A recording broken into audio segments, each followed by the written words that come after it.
Ciao e bentornati su Byte Retro One, il canale di retro computing per passione e un pizzico di nostalgia. Oggi con questo video iniziamo un ciclo dedicato alla riparazione di questo TRS-80 modello 1, uno dei primi personal computer introdotto da Tandy Radio Shack nel 1977. Come abbiamo visto in un precedente video, il computer guasto è presente il classico garbage skin, cioè una serie di caratteri confusi a video. Con questo primo video andremo a verificare e misurare le tensioni di alimentazione del computer. Come vedremo, una prima parte dell'alimentazione è data da questo trasformatore che in uscita darà una tensione in corrente continua e una tensione in corrente alternata.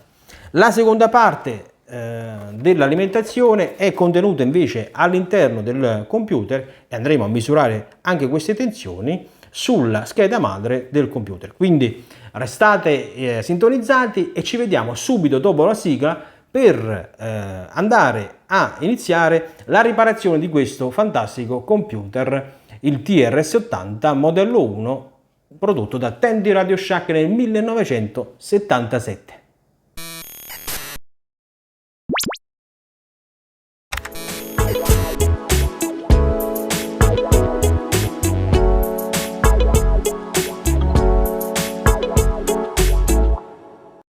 Partiamo subito col vedere l'alimentatore esterno, un esemplare con la classica spina italiana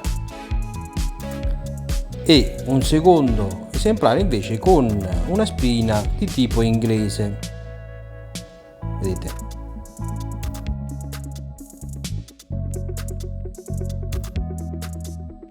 Per il modello con la spina inglese useremo un adattatore.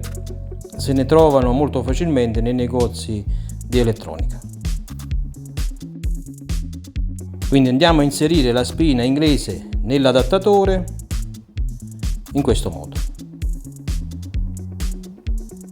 Per quanto riguarda la tensione di rete non ci sono problemi, in quanto è compatibile con i 220 volt.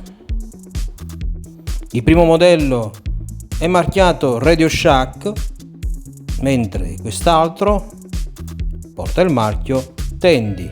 Come possiamo vedere, possiamo leggere le tensioni in uscita: 21,2 volt in corrente alternata e 17,6 volt in corrente continua. Anche su quest'altro leggiamo le tensioni: 21,2 volt in corrente alternata e 17,6 volt in corrente continua. Navigando in rete è possibile reperire degli schemi con le tensioni su vari pin del connettore dell'alimentatore, come possiamo vedere leggermente diversi da quelli riportati stampati sull'alimentatore. In questo schema troviamo i 14 volt in corrente alternata e 19,8 volt in corrente continua. In questo secondo schema 17 volt in corrente alternata, diversi dai 21,2 riportati sull'alimentatore, e 21 volt in corrente continua, come vediamo molto più alti rispetto ai 17,2 stampati sull'alimentatore. Anche in letteratura è possibile trovare dei valori ancora diversi rispetto agli schemi visti adesso e quelli stampati sull'alimentatore. Su questo testo leggiamo addirittura 23,6 volt in corrente continua tra i pin 2 e 4 e 18,5 volt in corrente alternata tra i pin 1 e 3. Come vediamo, diversi da quelli che leggiamo su questo schema e ancora diversi anche da quelli che leggiamo sull'alimentatore. Quindi 18,5 contro 17,6, 21,2 contro 15,17 su questo schema. Volendo riassumere i valori delle tensioni visti fino adesso, Guardiamo questa tabella in cui sulla prima colonna sono riportati i numeri dei pin del connettore dell'alimentatore esterno, mentre sulla seconda riga sono riportate le tensioni in corrente alternata in un range che va da 14 a 21.2. Sulla terza colonna invece troviamo un range di tensioni in corrente continua che va da 17.6 a 23.6 volt. Il pin numero 5 invece non è connesso. Andiamo ora ad eseguire le letture delle tensioni sui pin dell'alimentatore esterno. Iniziamo dalla corrente continua. Sul pin numero 4 colleghiamo il ground, quindi il puntale nero, e sul pin numero 2 andiamo a leggere la tensione in corrente continua con il puntale rosso. Quindi andiamo con il puntale rosso sul pin numero 2, aspettiamo che si stabilizzi e leggiamo il valore di 21.4 in linea, leggermente superiore ma in linea con il valore stampato sull'alimentatore. Il valore della tensione misurata è ampiamente contenuto all'interno del range visto nella tabella precedente, cioè tra 17.6 e 23.6 volt in corrente continua. Siamo ora a misurare la corrente, ovvero la tensione in corrente alternata tra i pin 1 e 3 dell'alimentatore. In questo caso leggiamo il valore di 23.1, leggermente superiore questa volta al range di valori riportati nella tabella precedente. Andiamo a vedere adesso come è fatto internamente il nostro alimentatore, andando a svitare le 4 viti laterali ed aprire l'involucro in metallo.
Ed eccolo la scheda messa a nudo, dove possiamo notare innanzitutto il fusibile, primo indiziato in caso di guasto, e in seconda battuta andremo a verificare invece i 2 diodi, quindi fusibili e i 2 diodi. A questo punto possiamo richiudere rimettendo il cartoncino di protezione e dopodiché andremo a rimettere la parte inferiore in metallo dell'involucro. Bene, dopo aver visto l'alimentatore esterno, occupiamoci ora della parte di alimentazione interna, andando ad aprire la scocca del computer, ovvero andiamo a svitare le 6 viti, 1, 2, 3, 4 e 5 e 6.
Facciamo attenzione alle diverse lunghezze delle viti, in particolare vedremo due viti più lunghe per la parte superiore, viti di lunghezza intermedia per la parte centrale e le viti più corte invece per la parte inferiore.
Andiamo a vedere ora quali sono le tensioni che dobbiamo misurare sulla scheda madre.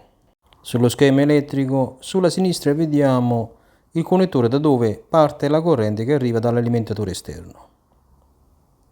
Evidenziamo in giallo la linea di più 5 volt che possiamo misurare sul pin numero 3 dell'integrato indicato con la sigla Z1 sulla scheda madre. Allo stesso modo andiamo a evidenziare invece in colore verde la linea dei 12 volt che possiamo misurare questa volta sul pin numero 3 dell'integrato contrassegnato dalla sigla Z2 sulla scheda madre.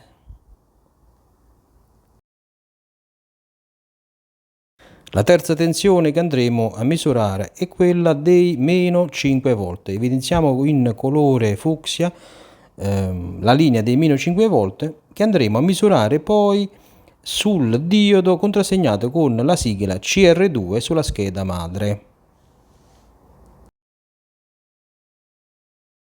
Andiamo a questo punto a settare il tester in corrente continua e andiamo a collegare il puntale comune con il lato negativo del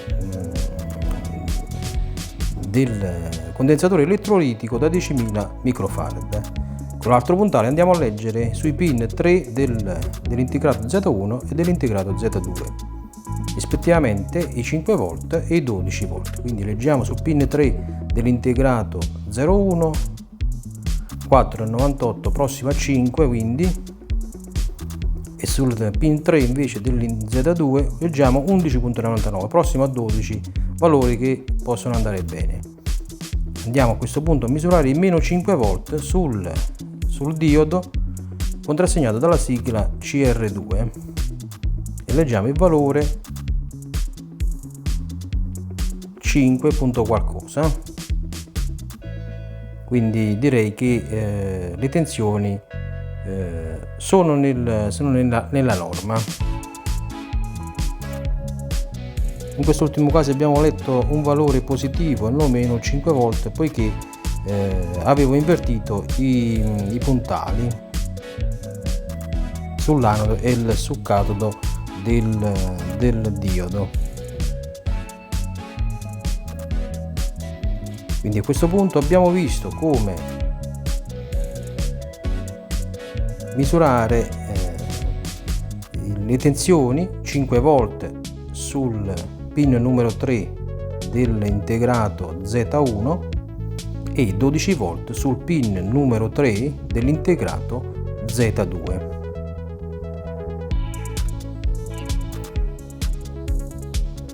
Quindi pin 3 dell'integrato Z1 e pin 3 dell'integrato Z2. I meno 5 volt invece andranno misurati sul diodo contrassegnato dalla sigla CR2 sulla scheda madre, anodo e catodo. Verificate quindi la correttezza delle tensioni sulla scheda madre. Il prossimo passo è quello di andare a controllare la CPU e dopo andremo anche a verificare le memorie RAM. Tutto questo lo faremo in un prossimo video, quindi nella seconda parte, dove andremo a controllare appunto questi componenti.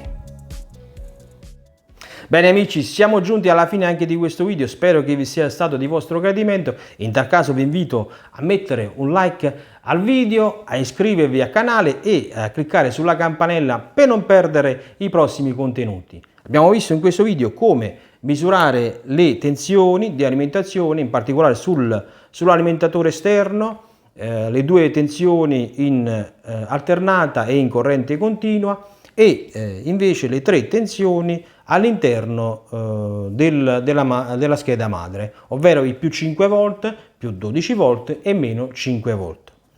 In caso di guasto dell'alimentatore esterno, il principale indiziato è sicuramente il fusibile. In seconda battuta andremo a verificare invece i 2 diodi. Quindi per oggi terminiamo qui. Nella prossima puntata ci dedicheremo alla verifica della componentistica interna, ovvero della CPU e poi della memoria RAM, continuando fino a individuare il guasto, quindi il componente guasto, e a ripristinare definitivamente questo bellissimo TRS-80 della Tandy RadioShack. Io vi saluto e vi aspetto numerosi alla prossima. Ciao!